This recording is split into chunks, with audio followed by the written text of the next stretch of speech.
حضرت ابو ہریرہ کے ایام کی تعداد جو نبی صلی اللہ علیہ وسلم کے ساتھ گزارا تھا وہ تقریباً کتنی بنتی ہیں جی؟ 1000 بنتی ہے۔ اب آپ 2000 کو 1000 سے تقسیم کر لیں کہ کتنی بنتی ہیں امیہ۔ اب 2 حدیث بیان کرنا ایسے شخص کے لیے جو 24 گھنٹے نبی صلی اللہ علیہ وسلم دروازے بیٹھا رہتا ہو، کیا استقراب اس بتائیں آپ؟ استقراب کوئی پہلو اس کے اندر نہیں۔ ایک مرحلہ ختم گئے، اب دوسرے مرحلے میں آئیے آپ۔ حضرت ابو ہریرہ نے جو حدیثیں بیان کی ہیں 2000، یہ تنہا بیان کرنے والے نہیں ہیں، بلکہ ایک ایک حدیثوں کو 20 شواہد ملتے ہیں، 20 شواہد، یعنی جو حدیث ابو ہریرہ نے بیان کی ہے 20 صحابی تقریباً وہی بیان کر رہے ہیں۔ تو ابو ہریرہ کیا قصور ہوا؟ یہ تو ابو ہریرہ کی فضیلت ہوئی کہ جو بہت سارے صحابہ مل کے بیان کر رہے ہیں وہ تنہا بیان کر رہے ہیں آپ، یہ تو فضیلت کی بات ہوئی نا ابو ہریرہ رضی اللہ عنہ کی۔ پھر ابو ہریرہ رضی اللہ تعالیٰ کا کی کرسی جو تھی یا سمجھے مسند جو تھا وہ حضرت عائشہ کے دروازے کے پاس ہی تھا، اور وہی وہ حدیث بیان کرتے تھے، اور پھر مخاطب ہوتے تھے یا صاحبۃ الحجرہ حل ما قلت صحیح ام لا، یا صاحبۃ الحجرہ، حضرت عائشہ کو مخاطب کرتے تھے۔ حضرت عائشہ کیا کہتی تھی؟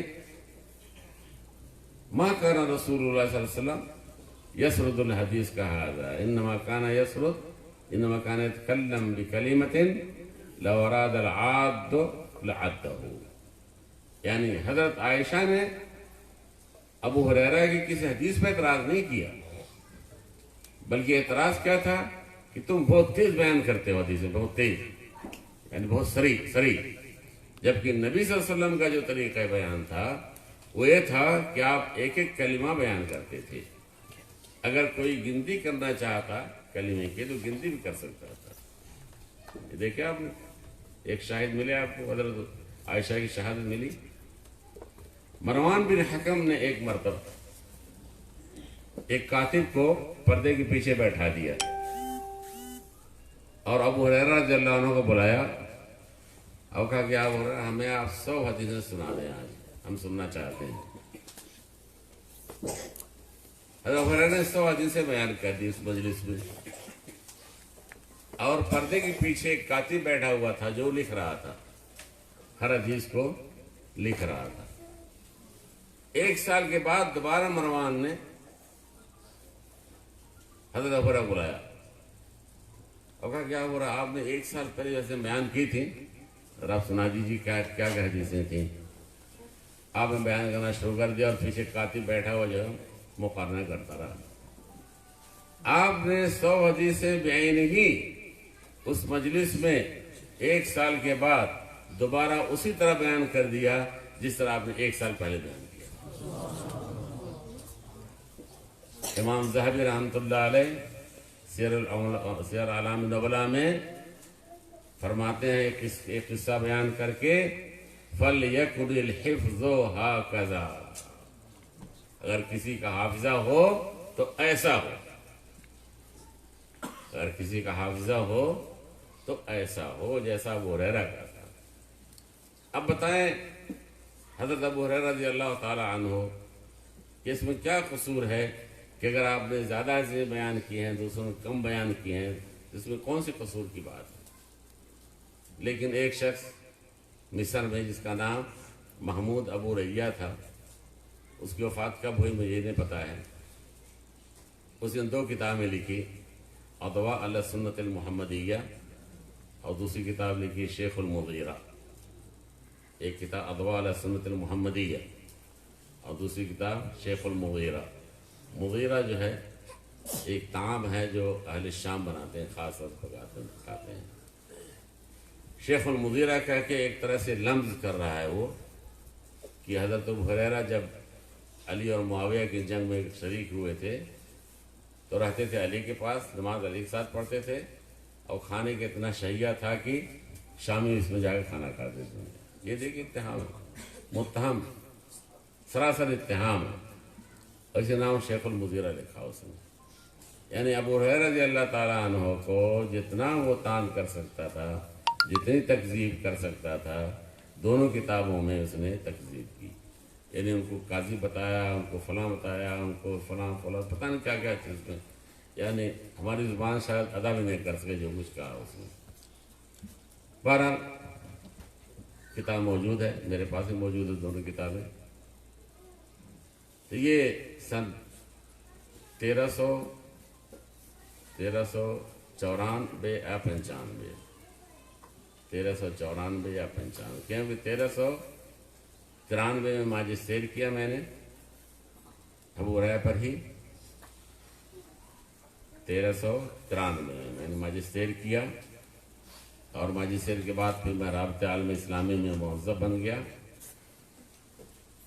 تو وہ اسی ایک سال کے بعد 94 سمجھ لیجئے کہ ایک صاحب میرے آفس میں آئے جن کا نام عبدالحکیم حمادہ تھا،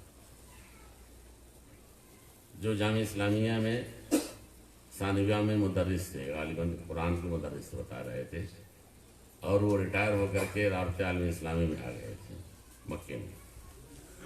وہ میرے کمرے میں آئے اور بڑی خوشی کا اظہار کیا کہ تم نے ابو ہریرہ پہ جو کام کیا ہے بہت خوشی ہوئی مجھے، وغیرہ وغیرہ جو کچھ کہنا تھا کہا انہوں نے.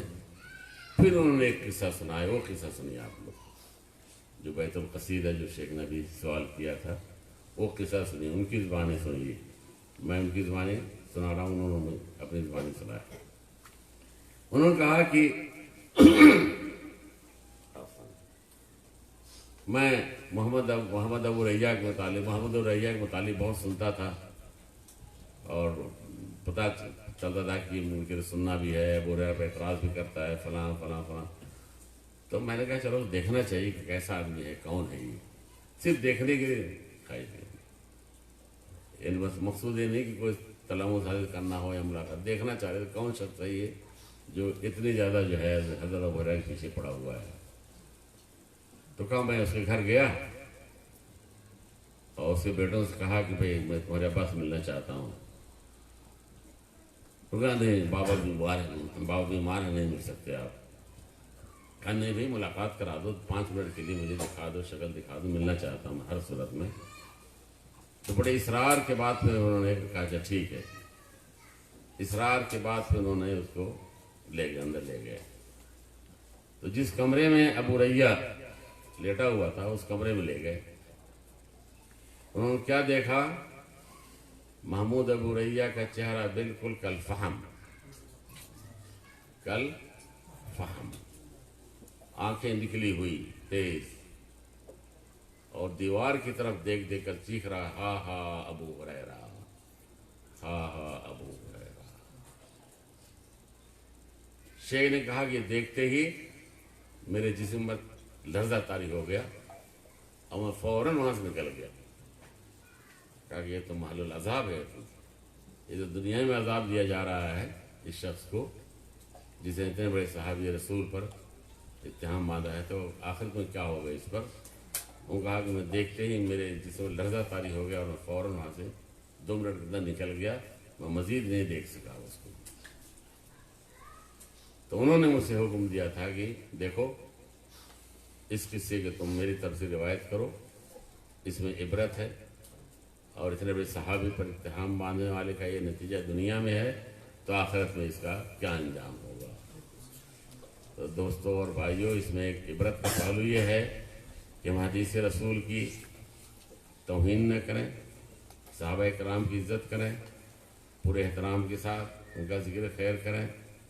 حضرت عائشہ نے بہت سخت لہجے میں ایک مرتبہ مخاطب پر کہا کہ کیا ہو گیا مصر والوں کو اور شام والوں کو، اور وہ خروریہ جسے کہتے ہیں، کیا کہتے ہیں، خوارج، یہ کیا ہوا کہ صحابہ کو جو گالیاں دیتے ہیں جبکہ اللہ تعالیٰ نے تو ہمیں ان کے استغفار کے لیے حکم دیا ہے، یہ کیا ہو گیا ہے.